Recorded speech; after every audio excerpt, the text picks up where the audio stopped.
What's up, everybody? Omega here, and today I'm joined by. Lady Omega. Thank you for checking out the video today. Today we're going to talk about 3 heroes in the game that we currently love using. Yes, the first one we want to point out is Digna. The first thing I like about her is her speed leader skill, which is pretty high for an epic. It's at 17. Typically, for an epic, it's around 13. So she's really handy to use in war.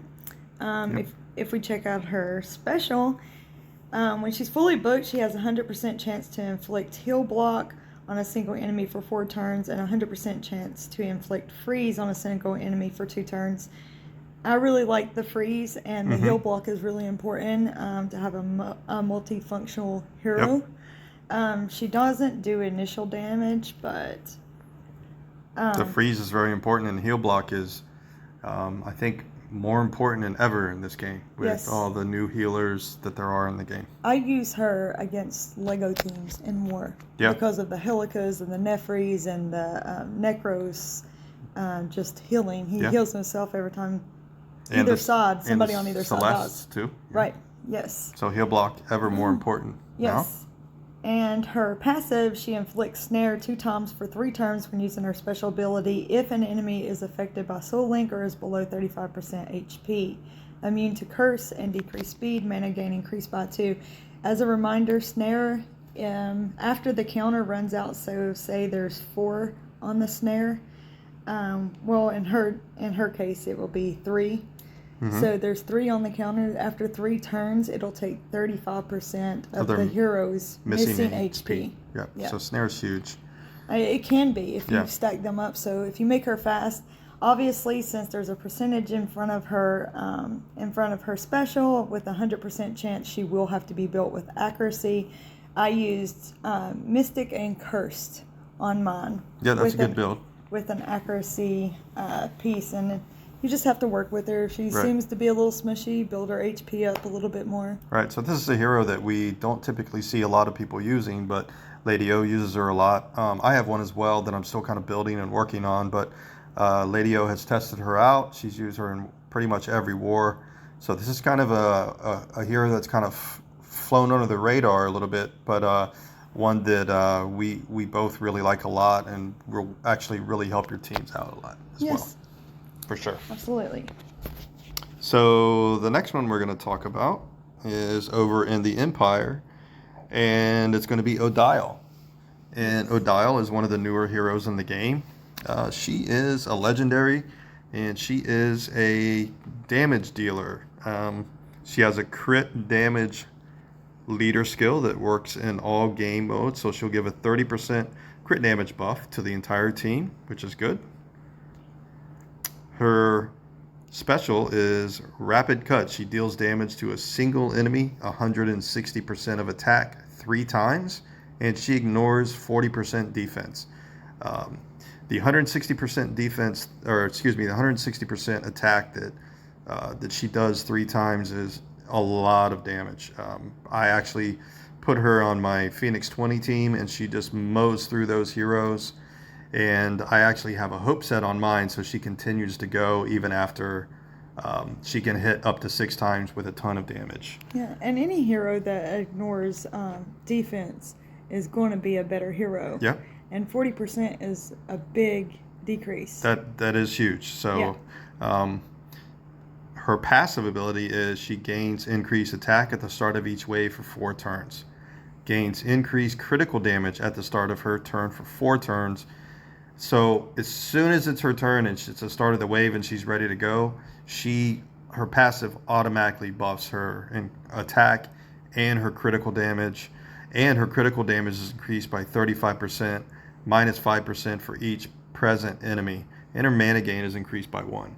I've actually recently added her to my Vermin raid boss team, and a lot of people have been using her there. A lot of us were using Rogar before, and he's still a great hero for the red raid boss. She kind of has upped that damage a little bit and really superseded, in my book and in my roster anyway, as probably the number 1 damage dealer to Vermin and in Phoenix as well. When most people use Rogar and Kuntar, she can replace them if they pull her. Yeah, if you pull one of if you pull an Odile and you're typically using Kuntar or Rogar for the vermin, she is going to kind of probably do more damage than they will, depending on how you build her and obviously what equipment that you choose to use on her. So, Right. What did you use on yours? I built mine with a hope set. Yeah. And really, since she goes 3 times on the initial turn, if the hope set goes off, she'll go 3 more times, and she can actually continue to go more yeah, if she fires up. I'm doing about, if her hope set goes off, I'm doing about 120,000 per hit on the red vermin, a 6/6 red vermin, which is a lot more than what my Rogar was doing. So. Yeah. And as far as Phoenix Red Rift, Red Phoenix Rift 20, she mows through those heroes in that Phoenix pretty quickly as well. Nice. So, all right, the next one we're going to move over to and talk about is in the Stellar Dynasty. And Lady Yo is a big fan of this hero. I don't have one myself. I haven't attained one yet, but she's going to talk a little bit about the things that Scorpius does and how you can actually attain her. Everyone can have this hero as long as they're buying her shards in the shop. Mm-hmm. In the Guild event shop. I think everybody was excited for this hero because it was the only free astral hero that we were promised, and I think initially everybody in the beginning was upset about her, and we've tried to steer away from talking about astrals because we do know how big they are in the game right now, so we just wanted to shine light on the older heroes or the easier accessible heroes. But to give Scorpius a little light, there's Capri and stuff out there, but Scorpius is, if she's built correctly, she is way better than what people are giving her credit for. Yeah, I think it's coming to light that she's better than a lot of us initially thought when she was released. I've been sending her as soon as I sharded her. And so I've been studying and practicing with her ever since. And you rebuilt her a couple of times. It did take yes, a couple builds to get her where you wanted her to be. It did, and where I settled, I have 2 cursed sets on her and a HP set because I didn't have the mystic and cursed pieces that I wanted for her. So she does need a lot of accuracy and a lot of speed. But her special is she deals damage to a single enemy based on 5,600% of caster's accuracy, has a 100% chance to inflict soul corruption on the targeted enemy for 4 turns. She's the only one in the game that currently has soul corruption of any sort. She deals damage to all other enemies based on 3,100% of caster's accuracy and has a 100% chance to inflict soul corruption on them for 2 turns. Wow. Yes. So it's a little, it's a long-winded card. A lot going on in the card, but, right. But all of it very good and very useful. Right. Bleed doesn't do as much damage as fire or poison does, but the bleed gives you a little extra edge. Every little bit helps because she also does damage. Whenever she gets hit with a special ability, she has a 100% chance to gain increased accuracy for 4 turns. At the start of her turn, she has a 100% chance to inflict poison on all enemies for 3 turns twice. As long as she is alive, all healing effects on enemies are decreased by 40%, and mana gain decreased by 40%. To make her even better, I did put my Murderous Relic on her. That's a good one to have on her for sure. Because it gives her the chance of going twice. Yep. And that has really helped her out. She's really good without the Murderous Relic, but she also has a 50% accuracy leadership skill. Which is huge. That's a big leader. That's a big boost. Is 50%.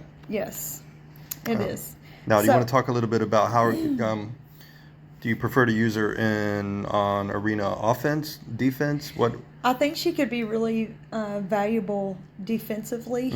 But I've seen her on quite a few defenses, and she's been pretty I hard to have. deal with. Yeah. I have. Just like with any hero, you have to change around your defense and see where she works best and the best synergy to go with her. But she is by far my go-to offensive hero. Yeah, you have a really Because good one. she's for sure going to land her bleed and immediately give me that extra edge that I need. Um, and then she fires pretty fast. So if I'm faster than my opponent, she's going at least twice It's awesome. before they are able to go. Yeah. And sometimes it's just that extra edge that you're needing. So she's not getting the credit that she really deserves. Right. She seems mediocre compared to Virgo and other heroes, but she's really not. At first, like I said, she does seem mediocre when you first build her, but just like other heroes, you have to learn how to build her and Yeah, you got to test the best them. You got to synergy. try different synergy. Maybe try a different couple different builds, and which is what you did, and you actually have one that is pretty badass. And as a reminder, Lady O did do a video on our channel a little bit ago using her Scorpius in the arena. So I'll put that link in the description for this video, and you guys can go check that out if you haven't seen it yet. That's a really helpful video if you do have a Scorpius. Let me show you how you can get her real quick. A lot of you probably already know this, but just in case you don't, if you go to your market and then go to your guild event tab here, that's where you can start obtaining the shards for her. Yes. And it does take a little bit of time to build them up, but there's a lot of events that give these guild event coins out where you can start collecting those shards, and it is very helpful. Myself and a few others in the market after we went ahead and sharded her. That sounds so funny. Sorry. Right. After we sharded her, we were talking about if we should go ahead and spend extra shards and go ahead and get another one, or if we should do Tomes. Lego tomes. And it's ultimately cheaper just to do the Lego tomes. Yeah, which is what you did. Yes. Yeah. So that's a great way to get her and build her up. It does take a little bit of time to be able to fuse her. But she is definitely worth it, we feel. She's free. Yeah, and she's ultimately free because a lot of grinding. Yeah, but a lot of everything grinding. in this game is grinding. Everything in this game is grinding, and when we say free, it's even if you're not a big spender in the game, if you complete the events that offer these guild coins, there are a lot of events that have these guild coins in them. I think almost every event now has some guild coins in it. So guild event coins for the market here. So it will really give you an opportunity to have a great hero without without having to spend a lot of money for one. Right. I agree. So do you have anything else you wanted to add to that? I don't. I think we covered at least 3 of the heroes that we currently use. Absolutely. As of now, hopefully we've given you new light to heroes that you thought could possibly be good, and if you didn't know these heroes and now you do, hopefully when you get them, you'll be happy that you got them. Absolutely. And if there's any heroes that you think that you like or is working well for you, that maybe you think maybe flying under the radar a little bit, feel free to drop those in the comments below and share them with us and share them with everybody else. We'd love to hear what they are. And we'd love to test them. Absolutely. That's one of my favorite things in the game is to test the heroes. Yep, for sure. So again, thanks for checking out our video today. Don't forget to like and subscribe. Omega. Lady Omega. Peace out.